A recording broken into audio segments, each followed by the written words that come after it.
kulanti wacan oo wanaagsan daawadayaal ku soo dhawaada shabakada codka Tolmoon.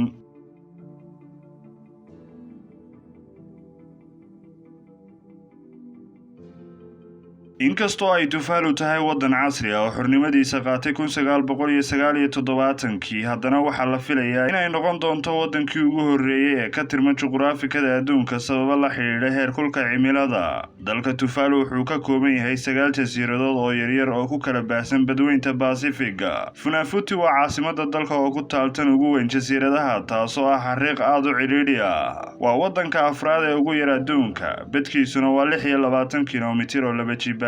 sidoo kalena waa dalka labaad ee ugu dadka yar adduunka oo dadkiisa lagu qiyaaso marka la eego tirakoobkii 2012 qiyaastii 10,640 qof. heerka kobaca dadweynuhu wuxuu kordhaa boqolkiiba 0.85 sanadkiiba. luqadaha rasmiga ee lagaga hadlo wadankani waa Ingiriisda iyo Tuvaluan. guud ahaan waxaa la rumaysan yahay in dadkani asalkoodii hore ay ka yimaadeen inta badan Samoa, laga yaabay inay soo mareen Taklaw, halka kuwa kalena ay ka yimaadeen Tonga iyo jasiiradda Wallis. sanadkii 1568 badmareenkii Isbaanishka Alvaro de Mendana wuxuu ahaa qofkii ugu horeeyay ee reer Yurub ee ku safra jasiiraddan, wuxuuna arkay jasiiradda Niue intii uu ku guda jiray socdaalkiisa uu ku doonayay jasiiradda Australia ee Terra. intii lagu guda jiray dagaalkii labaad ee adduunka, jasiiradahaas waxa uu adeegsan jiray ciidamada Mareykanka saldhig ay kaga howlgalaan weerarada ka dhanka ah Japan oo qabsanaysay jasiirada iyo dowlado badan oo dhaca badweynta Pacific-ga. wadankan aad ayay u liitaan ilihiisa dhaqaale iyo adeegyadiisa kale maadaama uu leeyahay hal cisbitaal oo keliya iyo koox caafimaad oo ka kooban agaasime oo sidoo kalena dhakhtarka keliya ee qaliinka, dhakhtarka suuxdinta, dhakhtarka carruurta, dhakhtarka haweenka, dhakhtarka ilkaha iyo farmasiilaha, 13 kalkaaliye caafimaad iyo farsamayaqaanada qaarkood.